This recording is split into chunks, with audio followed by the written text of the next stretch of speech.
అందరికీ నమస్కారాలు. పిరమిడ్ మాస్టర్లందరికీ ప్రణామాలు. భగవద్గీత అన్నది ఒక గొప్ప మహాగ్రంథం.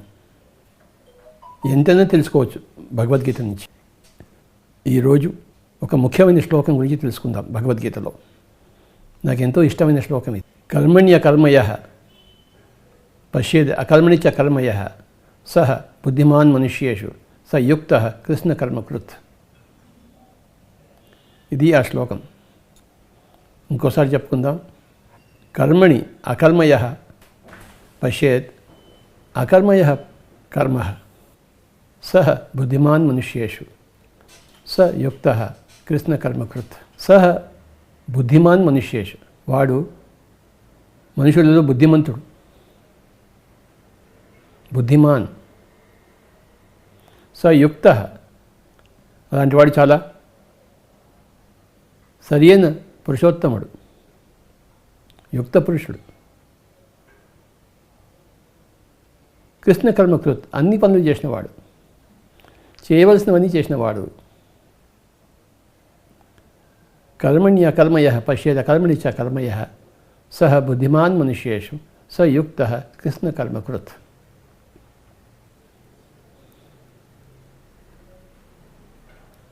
కృష్ణ అంటే రెండు ధాతువుల నుంచి వచ్చింది. కృ అష్నన్. కృ అంటే చేయడం, అష్నన్ అంటే భుజించినవాడు. చేయవలసినవన్నీ చేసేసాడు, ఏది కూడా మిగిల్చలేదు. అలాంటి వాడిని కృష్ణుడు అంటారు. ఆ కర్మలను కృష్ణ కర్మ అంటారు. చేయవలసినవన్నీ చేయాలి, పూర్తిగా చేయాలి.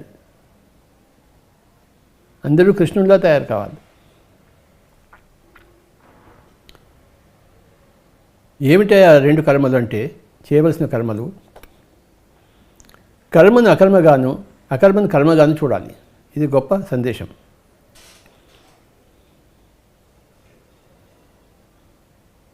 కర్మ అంటే చేయడం.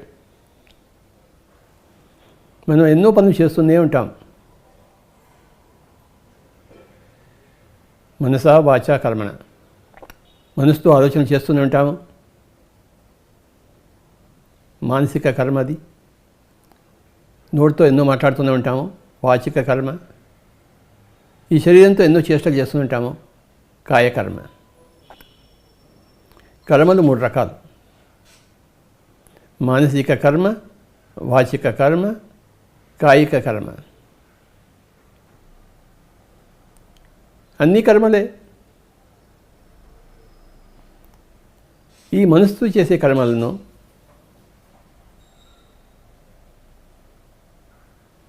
మన వాక్కు ద్వారా చేసే కర్మలను, మన కాయం ద్వారా చేసే కర్మలన్నింటినీ అకర్మలుగా భావించాలి అని ఉద్దేశం ఇక్కడ.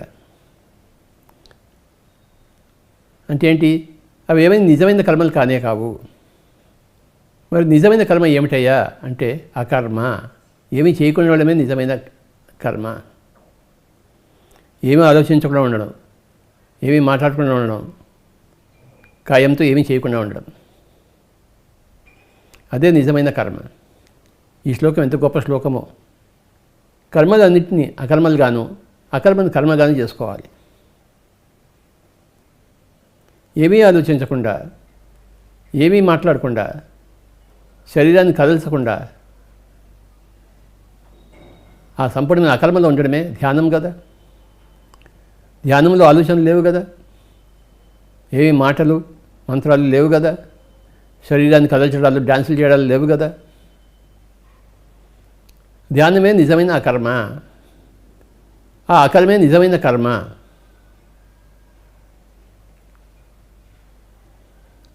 తద్విధంగా మనం ఆలోచనతో, మనసుతో చేసే ఆలోచనలు, వాకుతో చేసే వార్తాలాపాలు, శరీరంతో చేసే కర్మలు, ఇవన్నీ కూడా అకర్మలుగా పరిగణించబడతాయి. ప్రపంచంలో అందరూ మానవులు ఏవేవి కర్మలు అని అనుకుంటారో వాటన్నిటిని అకర్మలుగా చేస్తూ, ఏదైతే అకర్మగా ఉందో దాన్ని కర్మలుగా చేస్తూ, దైనందిక కార్యక్రమాల్లో చేసే ఆలోచనలను, వాక్కులను, చేష్టలను అకర్మలుగా భావిస్తాడు. అంటే ఏమీ చేయలేని లెక్క. ధ్యానం నిజంగా చేస్తున్నట్టు లెక్క. అది నిజమైన కర్మ. అక్కడ మానసిక ఆలోచనలు లేవు, వాక్కులు లేవు, శరీరంతో చేష్టలు లేవు. అలా స్థాణువులో కూర్చున్నాం, కళ్ళు రెండూ మూసుకున్నాం, శ్వాస మీద ధ్యాస పెట్టాం, ఏ ఆలోచనలు లేవు, అలా కూర్చున్నాం అంతే. గంటో 2 గంటలో 3 గంటలో 5 గంటలో. ఆ కర్మ, ఆ ధ్యాన కర్మ నిజమైన కర్మ అని చెప్పబడింది. అది అకర్మ. యాక్చువల్లీ ఏమీ చేయటం లేదు మనం. ఆ ఏమీ చేయటం లేదు అనేది నిజమైన కర్మ. ఇతోధికంగా నిజమైన కర్మలో ఉండేవాడు మిగతా కర్మలను పక్క తోసిపెట్టి ఆ కర్మలన్నింటినీ అకర్మలుగా భావిస్తూ అకర్మను కర్మగా చేయడం కోసం ఉద్యుక్తుడై ధ్యానంలో నిమగ్నుడైన వాడే అసలైన బుద్ధిమంతుడు. అలా కాకుండా మిగిలిన వాళ్ళు సకల కర్మలను కర్మలుగానే తీసుకునేవాళ్ళు, వాళ్ళు బుద్ధిహీనులు, బుద్ధిమంతులు కాదు.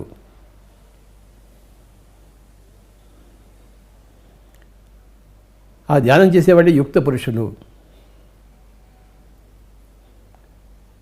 చేయవలసినవన్నీ చేసిన వారు కృష్ణ కర్మకృత్. ఈ శ్లోకంలో ఏం చెప్పబడిందంటే, నాయన ధ్యానం చేయి నాయన, ఆ ఏమీ చేయకుండా ఉందే అది చెయ్యి.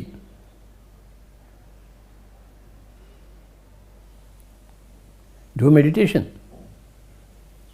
That is the real activity, that is the real కర్మ.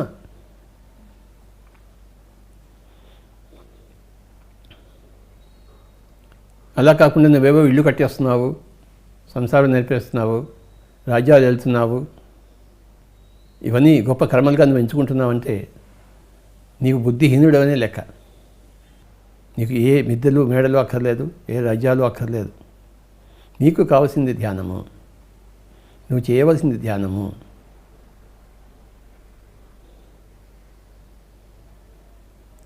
ఆ ధ్యానం చేయబోయి అంటోంది ఈ శ్లోకం. ధ్యానం చేయకముందు, ప్రారంభించకముందు ఈ మానసిక కర్మలు, వాచిక కర్మలు, కాయిక కర్మలు ఇవే ఉంటాయి 100%. ఎవరైతే ధ్యానం మొదలు పెడతారో వాళ్ళకి ఈ కర్మలు తగ్గిపోతాయి. మానసిక కర్మలు తగ్గిపోతాయి, వాచిక కర్మలు తగ్గిపోతాయి, కాయిక కర్మలు తగ్గిపోతాయి. ధ్యానం ఎక్కువ అవుతూ ఉంటుంది. ఈ ధ్యానం అనే అకర్మ ఎక్కువ అవుతుంటుంది.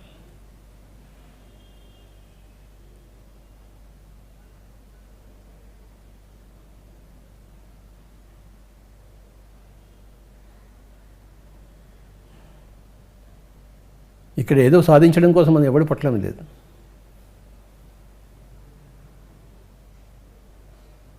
ధ్యానం కోసమే మనం వచ్చాం.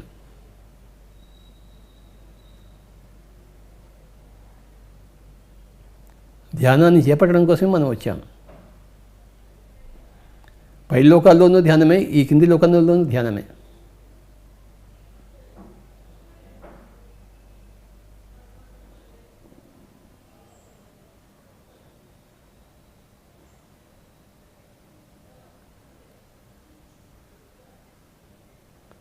యాభై శాతం ధ్యానము, 50% మిగిలిన కర్మలు. ఈ విధంగా హాయిగా ఉండవచ్చు. రెండూ చేసావు నువ్వు.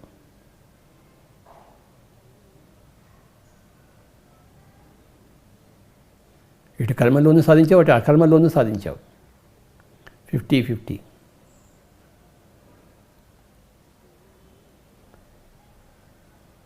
ధ్యానం తెలియని వాళ్ళకి కర్మ అనేది 100%, అకర్మ అనేది 0% అంట. ధ్యానం అనేది ఇతరుతంగా తెలిసిన వాళ్ళకి కర్మ 50%, అకర్మ 50% అంట. వాళ్ళు తెలుసుకుని ఉన్నవాళ్ళు తాము చేసే కర్మ నిజంగా కర్మ అని, చేసే అకర్మ నిజమైన కర్మ అని వాళ్ళు తెలుసుకుని ఉన్నవాళ్ళు బుద్ధిమంతులు. వాళ్ళు ధ్యానాన్ని కనుక్కున్న వారే, ధ్యానానికి అంకితమైన వారే బుద్ధిమంతులు అని భగవద్గీత చెప్తోంది. సహ బుద్ధిమాన్ మనుష్యేషు. మనుషులలో వాళ్ళు బుద్ధిమంతులు నాయన. తద్విరుద్ధంగా ఉన్నవాళ్ళు బుద్ధి లేని వాళ్ళు. యుక్త, వాళ్ళు యుక్త పురుషులు.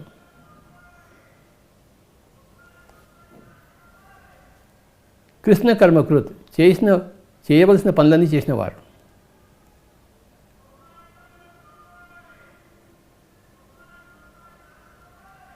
అందుకే కృష్ణుడికి ఆ పేరు వచ్చింది.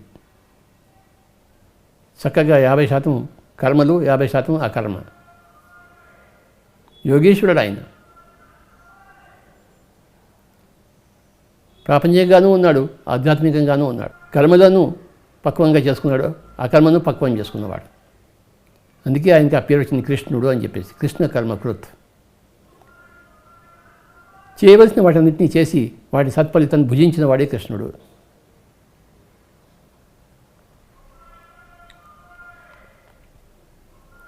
పిరమిడ్ మాస్టర్లు అందరూ కృష్ణుడు లాంటి వారు. కర్మ అనేది 50%, అకర్మ అనేది 50%.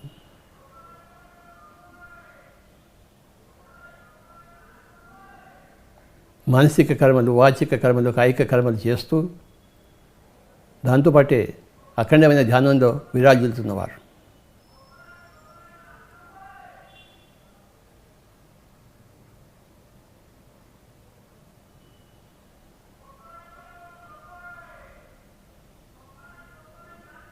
ఇది కొంచెం కష్టం అర్థం చేసుకోవడం. కర్మను అకర్మ చేయడం, అకర్మను కర్మ చేయడం అంటే.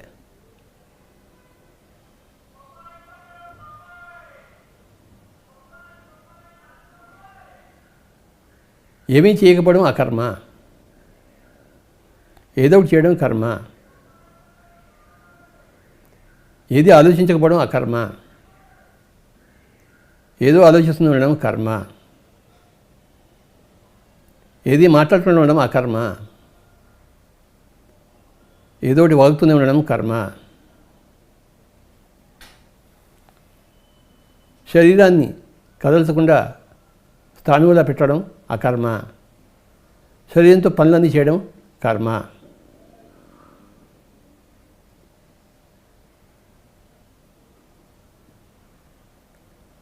కర్మలన్నింటినీ అకర్మలుగా చేసుకోవాలి. కర్మలను 100% దక్కించుకోవాలి. అదే మధ్య మార్గము, బంగారు మార్గము.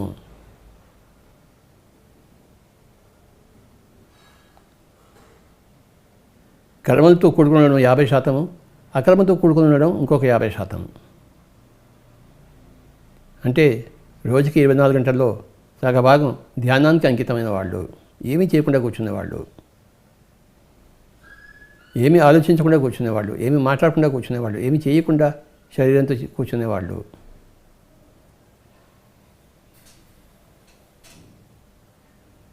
వీళ్ళే బుద్ధిమంతులు నాయనా అన్నాడు కృష్ణుడు భగవద్గీతలో.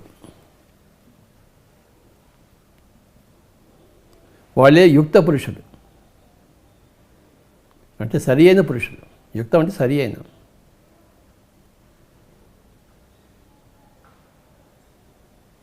వాళ్ళని కృష్ణుళ్ళు అంటారు. కృష్ణ కర్మకృత్.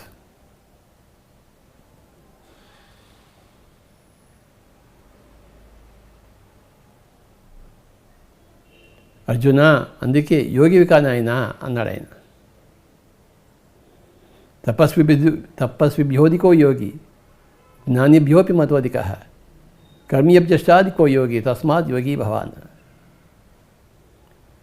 తాపసి కన్నా యోగి ఎక్కువ, ఒకనొక పండితుడి కన్నా యోగి ఎక్కువ, ఒకనొక కర్మిష్టి కన్నా యోగి ఎక్కువ. కనుక యోగివి కానాయన అన్నాడు. అంటే ఏమీ చేయకుండా ఉండు. కళ్ళు ఉన్నాయి కానీ కళ్ళతో చూడకు. మనసు ఉంది కానీ మనసుతో ఆలోచించకు. బుద్ధి ఉంది కానీ బుద్ధితో బేరీజ్ వేసుకోకు.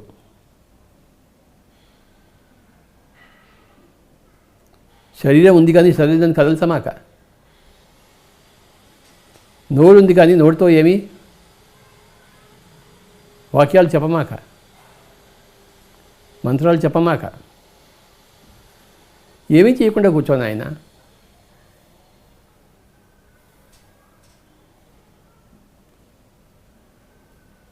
యోగివి కాని ఆయన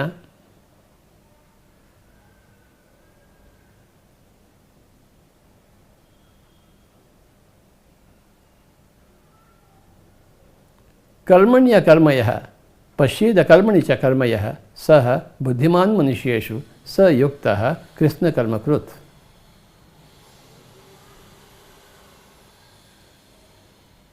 భగవద్గీత ఏం చెప్తుంది మనకి? నాయన బుద్ధిమంతుడు కాదు నాయన అంటుంది. ధ్యానానికి రాకముందు అందరూ బుద్ధిహీనులే. ధ్యానంలోకి ప్రవేశిస్తేనే బుద్ధిహీనులు బుద్ధిమంతులు అవుతారు.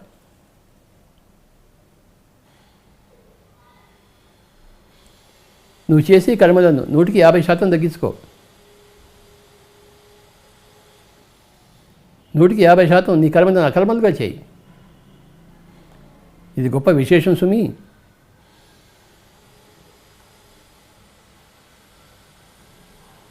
నువ్వు పూర్తిగా అకర్మలు కూడా ఉండక్కర్లేదు. 100% ధ్యానం చేయమని కూడా చెప్పలేదు ఆయన. యుద్ధం చేయి, యుద్ధాయ కృత నిశ్చయ. కర్మలను చేయి, కానీ తగ్గించుకో కర్మలను. 150% చేసుకో.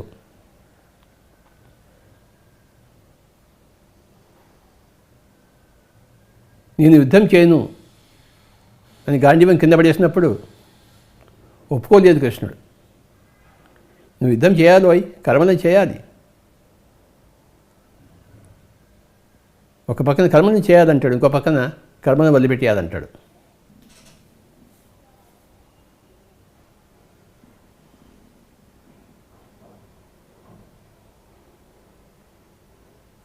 ఇదే మధ్య మార్గం.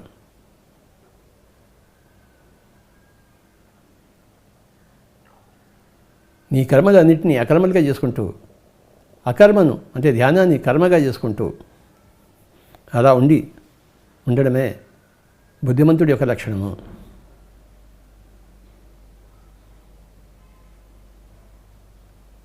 నువ్వు రాజువైనా పేదవైనా,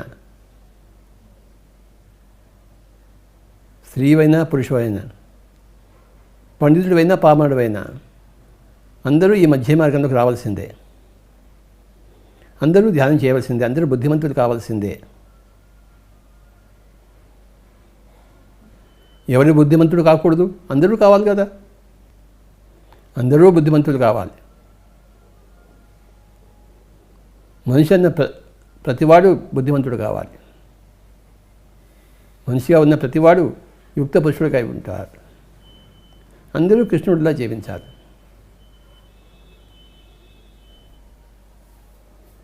ఇటు కర్మలోనూ ఆరితేరాలి, అటు అకర్మలోనూ ఆరితేరాలి. అకర్మలో ఆరితేరిన వాడిని యోగేశ్వరుడు అన్నారు. కర్మలో ఆరితేరినవాడు అర్జునుడు, అకర్మలో ఆరితేరినవాడు కృష్ణుడు.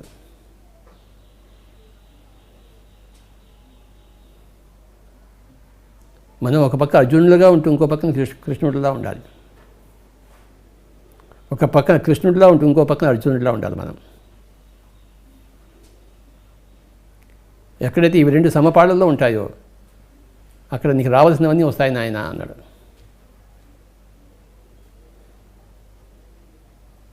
ఈ కృష్ణుడిని అర్జునుడిని సమపాళ్ళల్లో ఉంచుకో.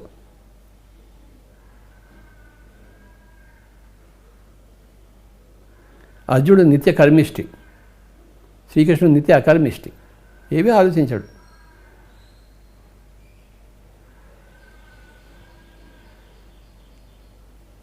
ఆలోచించినట్టు కనిపించినా ఆలోచించడు, మాట్లాడుతున్నట్టు కనిపించినా మాట్లాడు. అన్ని చేష్టలు చేస్తున్నా కూడా ఏమీ చేష్టలు చేయకుండా ఉన్నవాడు నిత్య యోగేశ్వరుడు.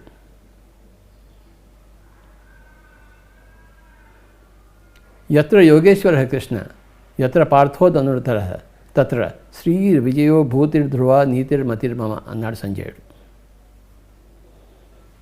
ఏ మనిషి జీవితంలో అయితే ఆ యోగేశ్వరుడైన కృష్ణుడు ఉంటారు, ఏ మనిషి జీవితంలో అయితే ఆ ధనుర్ధారి అయిన పార్థుడు ఉంటాడో అలాంటి వాడి జీవితంలో అన్నీ ఉంటాయని నేను అనుకుంటున్నాను. శ్రీ అంటే ఐశ్వర్యం, విజయం అంటే మోక్షం, భూతి అంటే ఆనందం, ధ్రువ నీతి అంటే ధర్మం, అన్నీ ఉంటాయని నేను అనుకుంటున్నాను అన్నాడు సంజయుడు.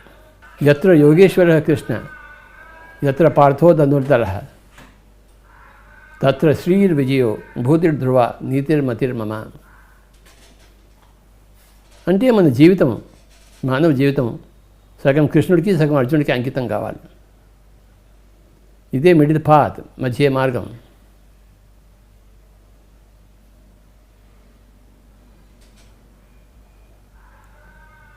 అర్జునుడిలా మహాయోధుడిగా ఉండాలి, కృష్ణుడిలా మహాయోగిగా ఉండాలి. రెండు సైమల్టేనియస్గా. రోజుకి 24 గంటలు అటు, రోజుకి 24 గంటల్లో 12 గంటలు ఇటు, 12 గంటలు అటు.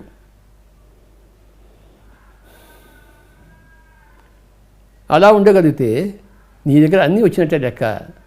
శ్రీ విజయో భూతిర్ ధ్రువ నీతిర్మతిర్మమ. నీ దగ్గర ఐశ్వర్యము వస్తుంది, మోక్షము వస్తుంది, ఆనందము వస్తుంది, న్యాయము ధర్మాలు కూడా వస్తాయి. అన్నీ నీ దగ్గరకు వచ్చి చేరుతాయి, నిశ్చయంగా చేరుతాయి నాయన. యత్ర యోగేశ్వరః కృష్ణ యత్ర పార్థో ధనుర్ధరః తత్ర శ్రీర్విజయో భూతిర్ధ్రువ నీతిర్మతిర్మమ. కనుక మనం చేయవలసింది ఏమిటి? ఇక్కడ మనం చేసే కర్మలను తగ్గించుకుని అకర్మను హెచ్చించుకోవాలి. సామాన్య మానవుడు కర్మలు 100%, అకర్మ 0% ఉంటుంది. అసామాన్య మానవుడు, యోగి పుంగవుడు కర్మలను 50% చేస్తూ మిగతా 50% అకర్మలో ఉంటాడు. అది అర్థం. కర్మణ్యకర్మయః పశ్యేద కర్మణి చ కర్మయః స బుద్ధిమాన్ మనుష్యేషు స యుక్తః కృష్ణకర్మకృత్.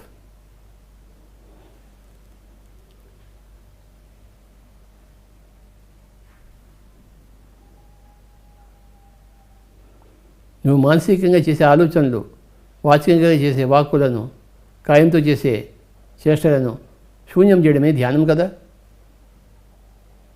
ఏమీ ఆలోచించకుండా, ఏమీ మాట్లాడకుండా, ఏమీ కదలకుండా కూర్చోవడమే ధ్యానం కదా.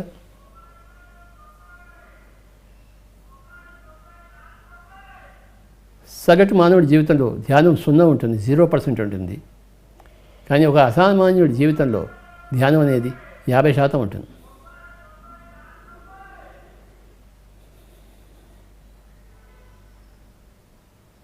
కర్మలు 50%, ధ్యానం అనే అకర్మ 50%. అందరినీ బుద్ధిమంతులుగా చేయడం కోసమే పిరమిడ్ స్పిరిచువల్ సొసైటీ మూవ్మెంట్ ప్రారంభింపబడింది. సుమారు 40 సంవత్సరాల కిందట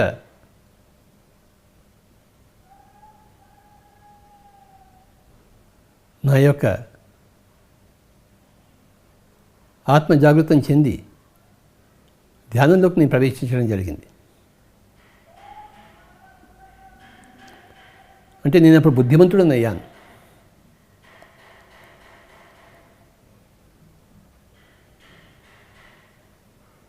ధ్యానంలోకి రాకముందు మనసంతా గందరగోళమే, వాక్కులన్నీ గందరగోళమే, చేష్టలన్నీ గందరగోళమే. ఎందుకంటే బుద్ధి లేదు కనుక. కానీ ఎప్పుడైతే ధ్యానంలోకి వచ్చానో, బుద్ధిమంతుడని అయ్యానో, మనసులోని గందరగోళం మాయమైపోయింది, వాక్కులలోని గందరగోళం మాయమైపోయింది, చేష్టలలోని గందరగోళం మాయమైపోయింది. స్వస్థుడని అయ్యాను. మరి నేను బుద్ధిమంతుడు అయిన తర్వాత ఇంక జీవితానికి పరమార్థం ఏముంటుంది? అందరినీ బుద్ధిమంతులు చేయాలి కదా.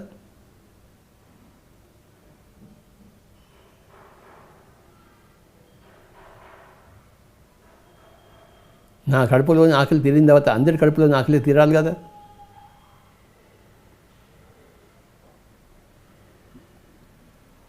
నా ఆత్మ యొక్క ఆకలి తీరిన తర్వాత అందరి ఆత్మల యొక్క ఆకలి తీరాలి కదా. అందుకోసం కంకణం కట్టుకోవాల్సింది కదా, నడుము బిగించాలి కదా. అదే చేయడం జరిగింది 40 ఏళ్ల కిందట.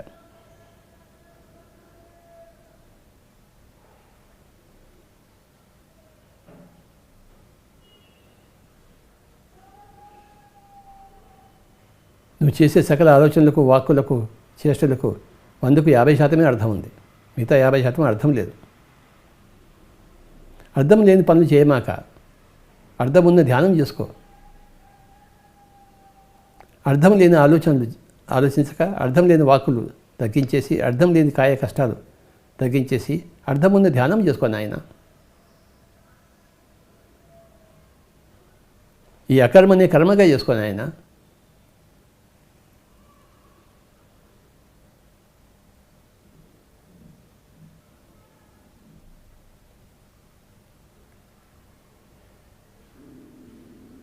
యోగేశ్వరుడైన కృష్ణుడిగాను ఉండు, ధనుర్ధారి అయిన అర్జునుడిగా కూడా ఉండు ఆయన.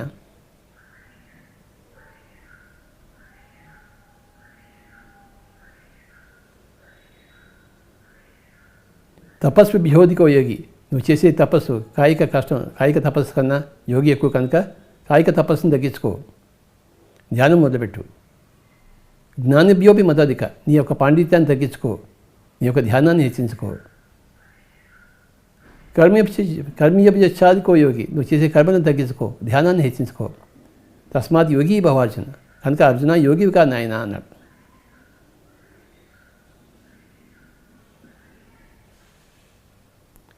యోగి కాని అర్జునుడికి యోగేశ్వరుడైన కృష్ణుడు ఇచ్చిన సందేశమే భగవద్గీత.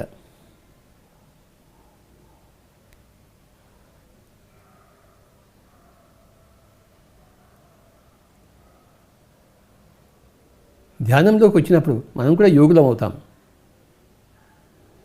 ధ్యానాన్ని ప్రబోధించినప్పుడు మనం కూడా యోగేశ్వరులం అనబడతాం. ధ్యానాన్ని ప్రబోధించాడు కనుక కృష్ణుడు యోగేశ్వరుడు అయ్యాడు.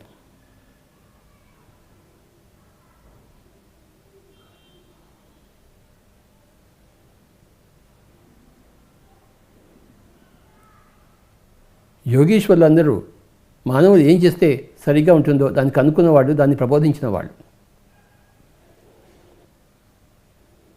బుద్ధుడు తన కర్మదాన్ని వదిలిపెట్టేసి అకర్మడుగా ఉండడం కోసం అరణ్యానికి చేరాడు.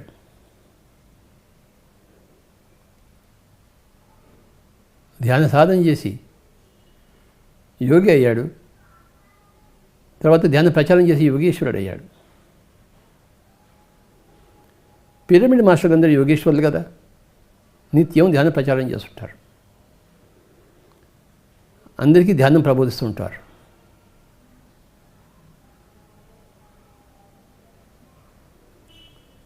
పిరమిడ్ మాస్టర్లు అందరూ బుద్ధిమంతులు. ఒకప్పటి బుద్ధిహీనులే ఇప్పటి బుద్ధిమంతులు. ఒకప్పటి అయుక్త పురుషులే ఇప్పటి యుక్త పురుషులు.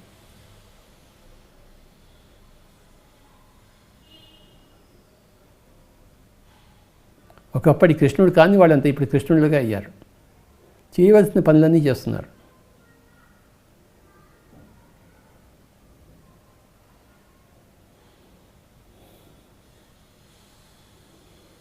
అఖండమైన మధ్య మార్గంలో ఉన్నవారు 50% కర్మలు, 50% అకర్మలు.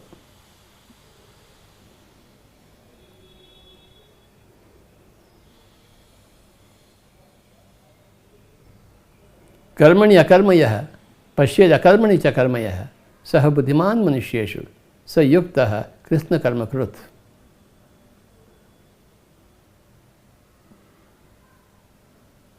ఖచ్చితంగా చెప్పాడు, వీళ్ళే బుద్ధిమంతులు అని చెప్పేసి. కరాఖండిగా చెప్పేశాడు, వీళ్ళే యుక్త పురుషులు అని చెప్పేసి. వీళ్ళే చేయవలసిన వాటి అన్నింటినీ చేసిన వాళ్ళు అని చెప్పారు, కృష్ణ కర్మకృత్.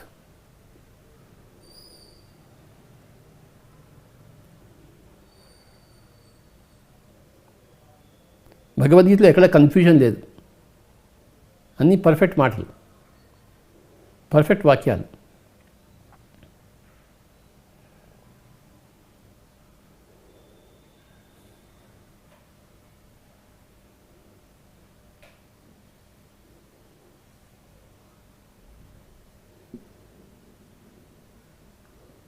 తపస్విభ్యోధికో యోగి జ్ఞానిభ్యోపి మతోధిక కర్మ్యభ్యశాదికో యోగి తస్మాత్ యోగి భవ. అర్జున యోగివి కా నాయన అన్నాడు.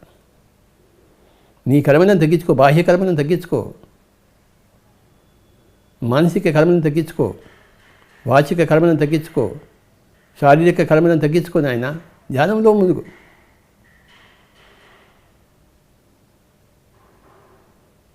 వీళ్ళందరికన్నా ధ్యానులు గొప్పవాళ్ళు, యోగులు గొప్పవాళ్ళు. తస్మాత్ యోగి భవ. కనుక యోగమే గొప్పది కనుక యోగంలో ముందుకున్న ఆయన అంటున్నాడు యోగేశ్వరుడు.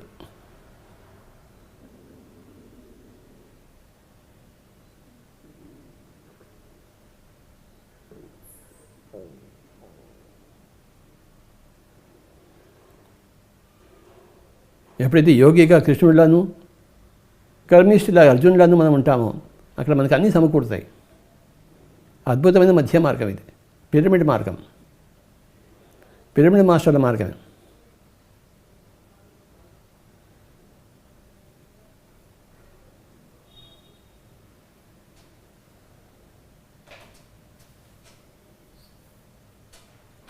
సర్వధర్మాన్ పరిత్యజ్య మాం ఏకం శరణం వ్రజ. అందుకే అన్ని ధర్మాలను వదిలిపెట్టేసు. శారీరక ధర్మాన్ని, మానసిక ధర్మాన్ని, వాచిక ధర్మాన్ని, ఈ 3 ధర్మాలను వదిలిపెట్టి కాస్త. శరీరంతో ఏమి చేయమాక, నీ వాక్కుతో ఏమి చేయమాక, నీ మనసుతో ఏమి చేయమాక, ఈ 3 ధర్మాలను వదిలిపెట్టేసి. ఇవి నీకు 3 ఉపకరణాలు, మనస వాచ కర్మణ. ఈ 3 ఉపకరణాలను వదిలిపెట్టేసి, వాటి ధర్మాలను వదిలిపెట్టేసి. మాం ఏకం శరణం వ్రజ. మాం అంటే ఆత్మ. నిన్ను నువ్వే శరణు వేడుకో, ఆత్మలో లీనమై ఉండు.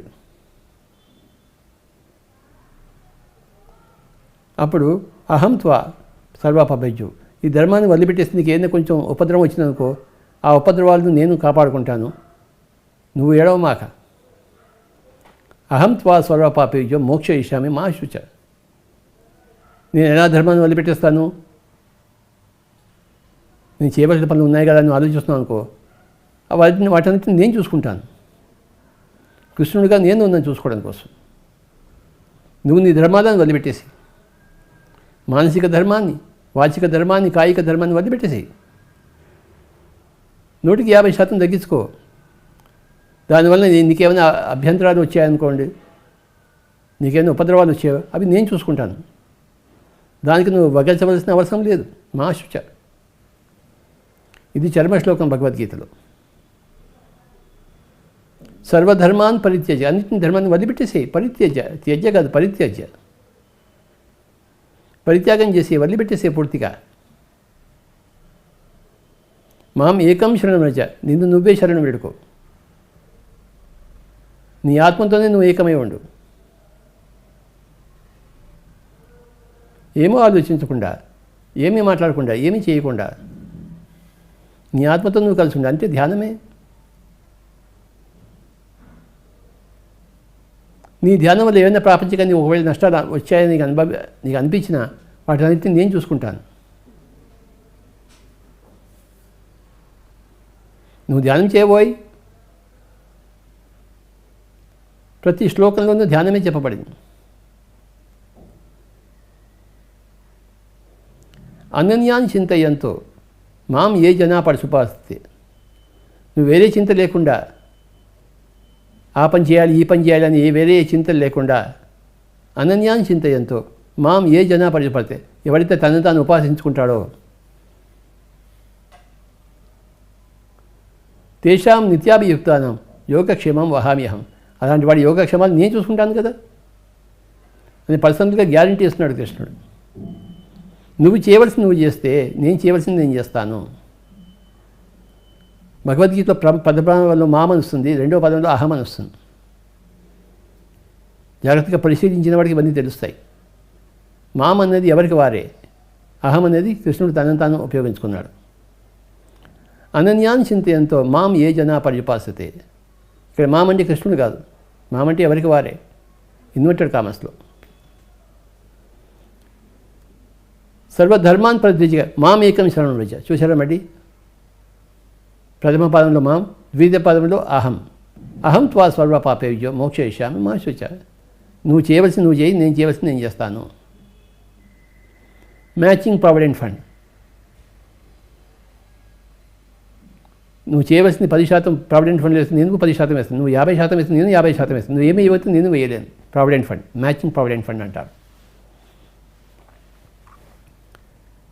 మనం భూలోకంలో సరైన పనులు చేస్తే మనకి అండదండలుగా పైలోక వాసులందరూ ఉంటారు. మనం ఇక్కడ చేయవలసినవి చేయాలి అంటే ధ్యానాన్ని మొదలుపెట్టాలి, ధ్యానానికి అంకితం కావాలి. 50% జీవితంలో ధ్యానమే ఉండాలి. అప్పుడు పై వాళ్ళు మనల్ని చక్కగా చూసుకుంటారు. అది వాళ్ళ బాధ్యత.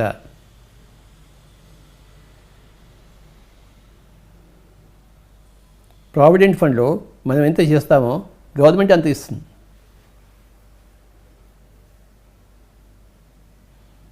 ఈ విషయం అందరికీ తెలుసు.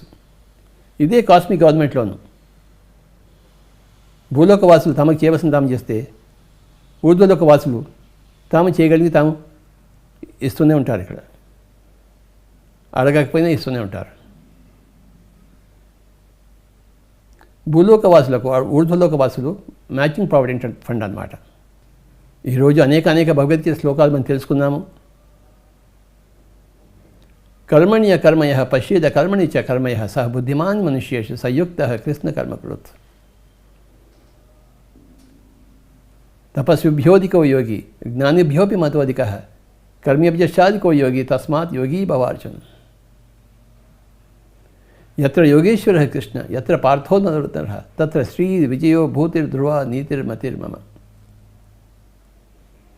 సర్వధర్మాన్ పరిత్యజ్య మాం ఏకం శరణం వ్రజ అహం త్వా సర్వపాపేభ్యో మోక్షయిష్యామి మా శుచ. అనన్యాన్ చింతయంతో మాం ఏ జనా పర్యుపాసతే తేషాం నిత్యాభియుక్తానాం యోగక్షేమం వహామ్యహం. నీ యోగము నీ క్షేమం నేను చూసుకుంటాను నాయన, నువ్వేం చింతించవలసిన అవసరమే లేదు.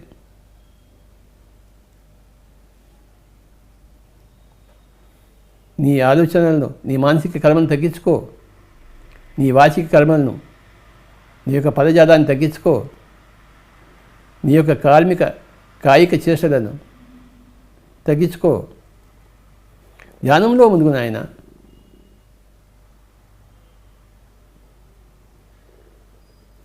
పిరమిడ్ స్పిరిచువల్ సొసైటీ మూమెంట్ వారి యొక్క సందేశం ఇదే. అయ్యా బాబు కూర్చోండి, కళ్ళు రెండు మూసుకోండి, శ్వాస మీద ధ్యాస ఉంచండి, శ్వాసానుసంధానం చేయండి. ససేమిరా కళ్ళు తెరవరాదు, ఉచ్ఛ్వాస నిశ్వాసాలతో కూడి ఉందాం. ఇతోధికంగా ధ్యానం చేద్దాం.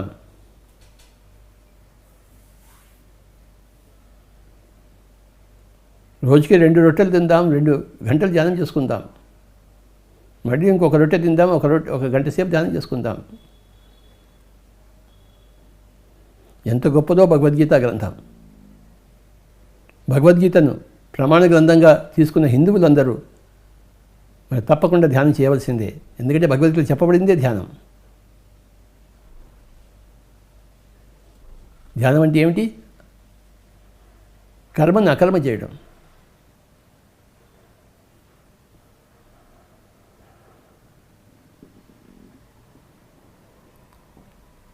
కర్మను అకర్మ చేసినప్పుడే అకర్మను కర్మగా చేయగలం.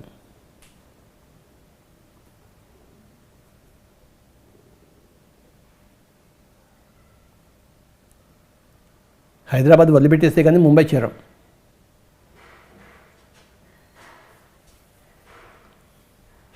హైదరాబాద్ కర్మ అనుకుంటే, ముంబై అకర్మ అనుకుంటే, కర్మను తగ్గిస్తే కానీ అకర్మలోకి చేరం మనం. నీ లక్ష్యం ముంబై అయినప్పుడు నువ్వు హైదరాబాద్ని వదిలిపెట్టాలి కదా. హైదరాబాద్ని 100కి 100 పళ్ళు అంటి పెట్టుకుని ఉంటే నువ్వు ముంబై ఎప్పుడు చేరుతావు? చేరవు కదా. హైదరాబాద్ కర్మ అయినప్పుడు, ముంబై అకర్మ అయినప్పుడు నీ కర్మను తగ్గించుకుంటూ పోతేనే నువ్వు అకర్మలో చేరుతావు. మధ్య మార్గం అనేది మన లక్ష్యం. 100కి 50 పాళ్ళు కర్మలు, 50 పాళ్ళు అకర్మలు అన్నది ముంబై మనకి. 100కి 100 పాళ్ళు కర్మలు అన్నది హైదరాబాద్. ఈ హైదరాబాద్ నుంచి మనం ముంబైకి ప్రయాణం చేయాలి. ఒక పక్క కర్మలను తగ్గించుకుంటూ ఇంకో పక్కన అకర్మను హెచ్చించుకుంటూ ఉండాలి. ప్రాపంచిక ఆలోచనలు తగ్గించుకోవాలి, ప్రాపంచిక మాటలను తగ్గించుకో, ప్రాపంచిక కార్యకలాపాలను తగ్గించుకుంటూ ఉండాలి. ఆధ్యాత్మిక కార్యక్రమాలను చేపట్టాలి. ధ్యానము, స్వాధ్యాయము, సజ్జన సంగత్యం. మై డియర్ ఫ్రెండ్స్, ధ్యాన సేవ, స్వాధ్యాయ సేవ, సజ్జన సంగత్య సేవ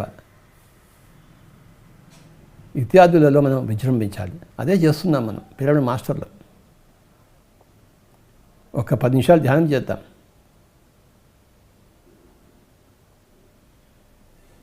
కళ్ళు రెండు మూసుకుందాం, శ్వాస మీద ధ్యాస పెడదాం. ధ్యానానికే ప్రథమ తాంబూలం. అకర్మకే ప్రథమ తాంబూలం, కర్మలకే ద్వితీయ తాంబూలం. కృష్ణునికి ప్రథమ తాంబూలము, అర్జునుడికి ద్వితీయ తాంబూలం. మనమంతా భగవద్గీతకు అంకితమైన ఉన్నవాళ్ళం. భగవద్గీతను ప్రామాణికంగా తీసుకుని మన జీవితాలను చక్కబరుచుకున్న వాళ్ళం, బుద్ధిమంతులుగా తయారైన వాళ్ళం, యుక్త పురుషులుగా తయారైన వాళ్ళం.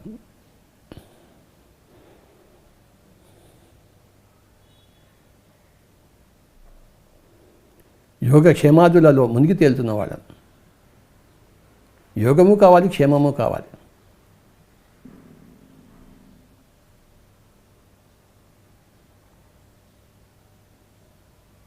కనుకనే వేరే ఏమీ చింత లేకుండా మనలో మనం మునిగి ఉన్నాం.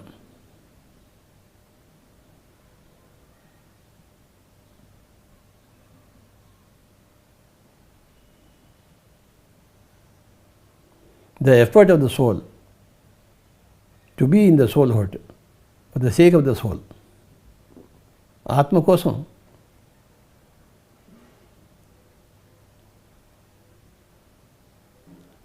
ఆత్మ తన స్వంత ప్రగతి కోసం చేసే ప్రయత్నమే ధ్యానం. తస్మాత్ యోగీ భవ. కనుక అర్జున యోగివి కా నాయన.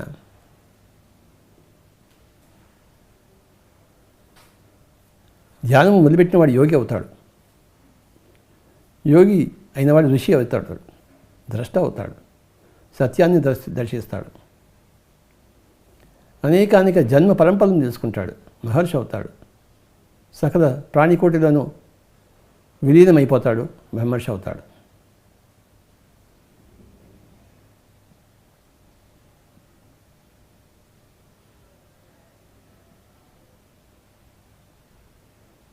యోగివి కావడం కీలకమైన విషయం.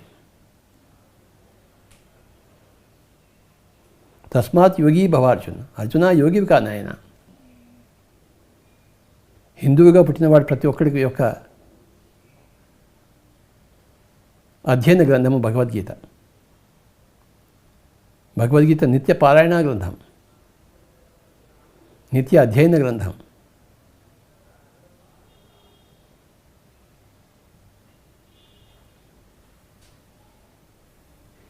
నిత్య స్మరణలో ఉంచుకోవాలి. పిరమిడ్ మాస్టర్లు భగవద్గీతను ఆమూలాగ్రంగా అధ్యయనం చేసినవాడు, సంపూర్ణంగా అర్థం చేసుకున్నవాడు.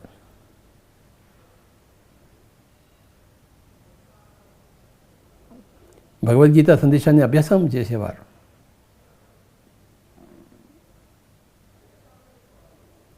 ఆ సందేశం ప్రకారం జీవించుకునేవాడు పిరమిడ్ మాస్టర్లు. ఎప్పటికప్పుడు కళ్ళు మూసుకుంటారు, ఎప్పటికప్పుడు శ్వాసలో మునుగుతారు.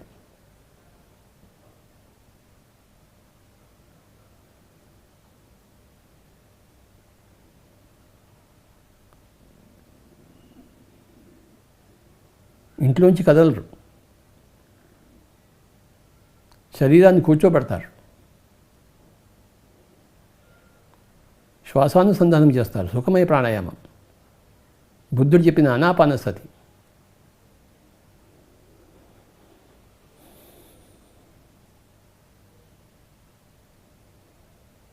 ఉన్న శ్వాసను ఉన్నట్టు గ్రహిస్తుంటారు.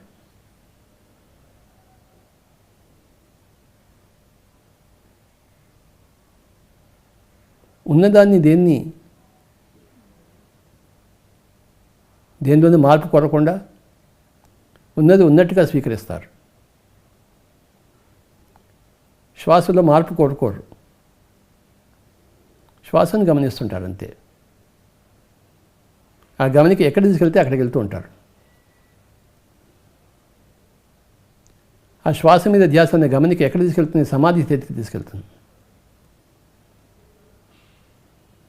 ప్రాణాయామం ప్రత్యాహారం నిత్యానిత్య వివేక విచారం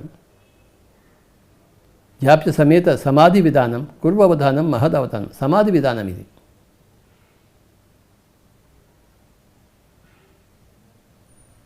మనసు పూర్తిగా శూన్యమైపోయినప్పుడు అదే సమాధి. ప్రాణాయామం నుంచి మొదలవుతుంది, ప్రత్యాహారంలో ముందుకు వెళ్తుంది. ప్రాపంచికంగా నిత్యం అనిత్యం తెలియజేస్తుంది. కనుక ఈ శ్వాస మీద ధ్యాస అన్నది నిత్యము చేస్తూనే ఉండాలి. అనునిత్య కార్యక్రమం. ఇదే సమాధి విధానం. ఇదే మనం చేయాలి. మహదవతానం, చాలా గొప్ప పని ఇది.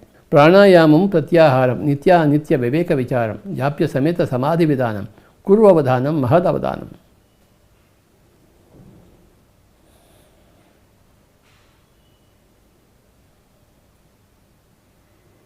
హాయిగా కూర్చుందాము, శ్వాస మీద ధ్యాస పెడదాం మై డియర్ ఫ్రెండ్స్.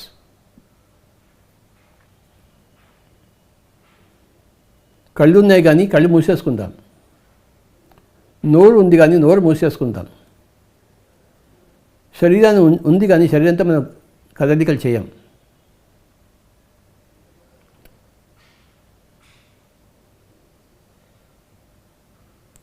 మానసిక కర్మలను, వాచిక కర్మలను, కాయిక కర్మలను శూన్యం చేద్దాం.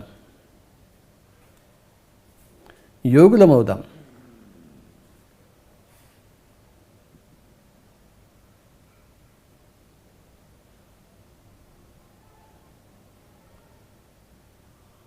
ఎవరో వచ్చి మనల్ని యోగిగా చేయరు, మనల్ని మనమే చేసుకోవాలి.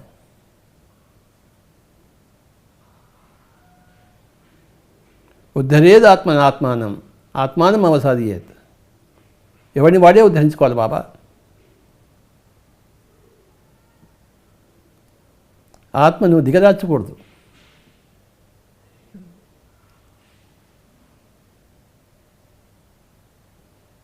ఆత్మకి ఆత్మే శత్రువు ధ్యానం చేయకపోతే, ఆత్మకి ఆత్మే పరమ మిత్రుడు ధ్యానం చేస్తే.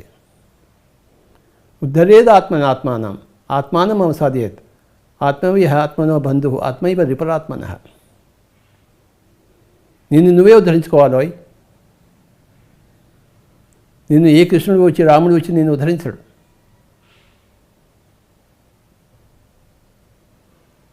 నువ్వేదా నిన్ను నువ్వు ఉద్ధరించుకోవాలని నీకు మార్గం చెప్పారు. ఎప్పుడో చెప్పిపోయారు ఆయన వాళ్ళందరూ. ప్రతి మహాత్ముడు చెప్పిపోయాడు. మనమే ఇంకా సోమరిపోతులమై, బుద్ధిహీనులమై ధ్యానాన్ని మొదలుపెట్టకుండా ఉన్నాం. సత్యం తెలియక కొంతమంది, సత్యం తెలిసిన బద్ధకస్తులే కొంతమంది యోగులు కాకుండా ఉన్నారు. సత్యం తెలియకపోవడం రాజోగుణము, సత్యం తెలిసిన బద్ధకించడం తమోగుణము.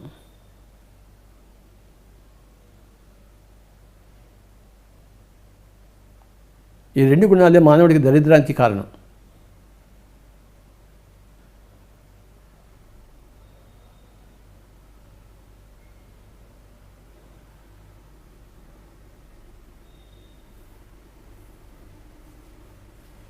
శరీరం పట్ల అధికమైన మమకారమే తమోగుణం.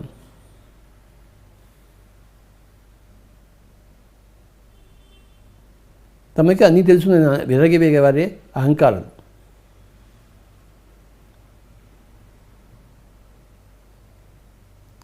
ఈ మమకారము, అహంకారం వల్లనే దరిద్రత చుట్టుకుంది.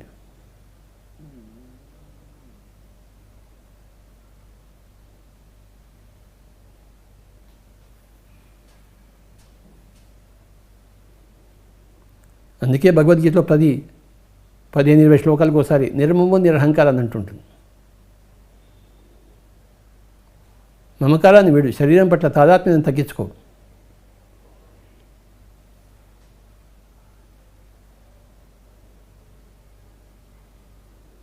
అహంకారాన్ని వీడు, నీకు అన్నీ తెలిసిందని అనుకుంటున్నావు, నీకేమీ తెలియదని తెలుసుకో.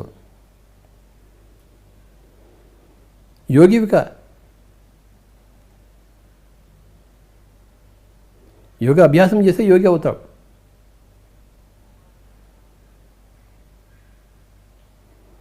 యోగా అభ్యాస లక్ష్యం పెట్టుకుంటే ఆ యోగ సాధన చేస్తావు.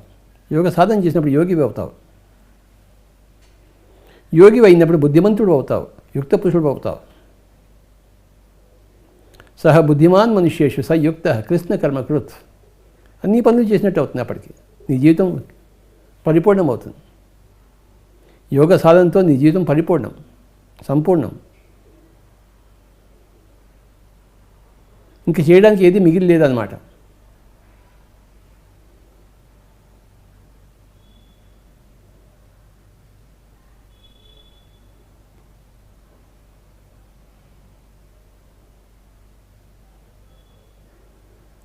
నువ్వు ఇలా యోగి అయితే నీకు కావాల్సినవన్నీ నీ దగ్గరకు వస్తాయి. ఎత్ర యోగేశ్వర కృష్ణ ఎత్ర పార్థోదనుడత తత్ర శ్రీర్ విజయో భూతిర్ ధ్రువ నీతిర్మతిర్మమ బాబా. చతుర్విధ పురుషార్థాలు నీ దగ్గరకు వస్తాయి. ధర్మార్థ కామ మోక్షాలు 4 చతుర్విధ పురుషార్థాలు. అవి 4 నీకు పుష్కలంగా నీ దగ్గర చేరుతాయి. నువ్వు యోగి అయినప్పుడు, నువ్వు బుద్ధిమంతుడు అయినప్పుడు, నువ్వు యుక్త పురుషుడు అయినప్పుడు.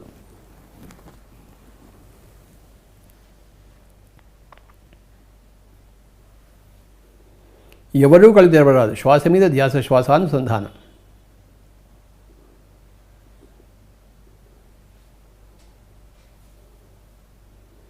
ససేమిరా కళ్ళు తెరవరాదు.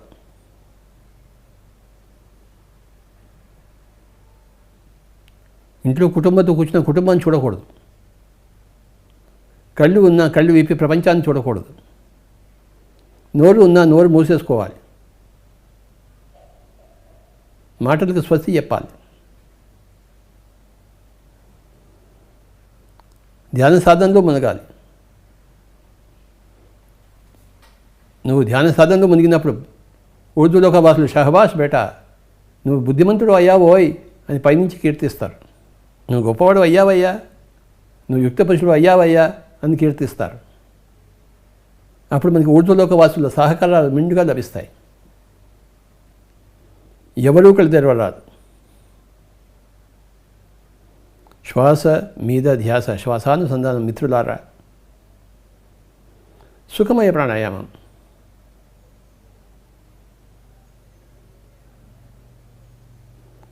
ఆనాపానస్థితి అన్నాడు గౌతమ బుద్ధుడు. ఆనంటే ఉచ్ఛ్వాస, పాన, నిశ్వాస స్థితి అంటే కూడుకుని ఉండడం. మన ఉచ్ఛ్వాస నిశ్వాసంతా మనం కూడుకుని ఉండాలి. కళ్ళు మూసేసుకొని, చేతుల్లో చేతులు పెట్టుకొని, వేళ్ళలో వేళ్ళు పెట్టుకొని, పాదాలు 2 క్రాస్ చేసుకొని హాయిగా కూర్చుని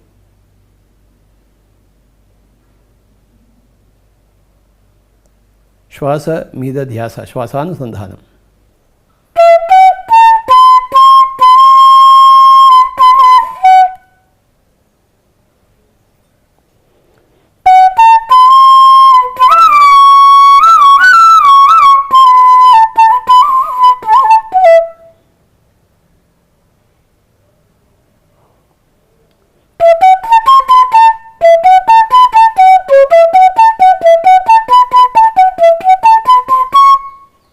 कर्मण्य कर्मयः पश्येद कर्मणि च कर्मयः स बुद्धिमान् मनुष्येषु स युक्तः कृष्णकर्मकृत्.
ఆఖరి ఒక్క నిమిషం శ్వాస మీద ధ్యాస, శ్వాసానుసంధానం.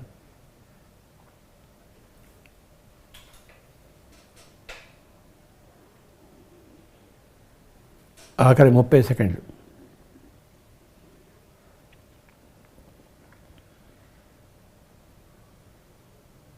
ఆఖరి 20 సెకండ్లు.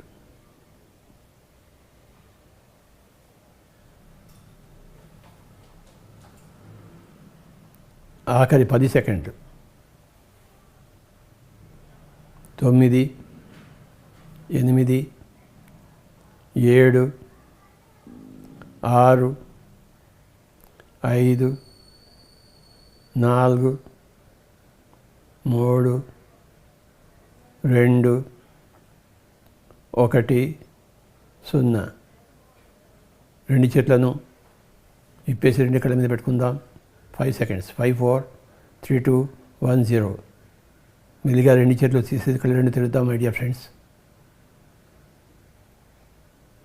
పిరమిడ్ మాస్టర్లందరికీ నమస్కారాలు, ప్రణామాలు. బుద్ధిమంతులందరికీ ప్రణామాలు. యుక్త పురుషులందరికీ ప్రణామాలు. కృష్ణుడిగా తయారైన వాళ్ళందరికీ ప్రణామాలు.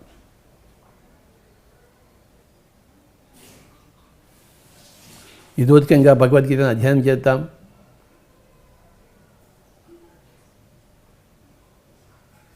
భగవద్గీతను పాటిద్దాం.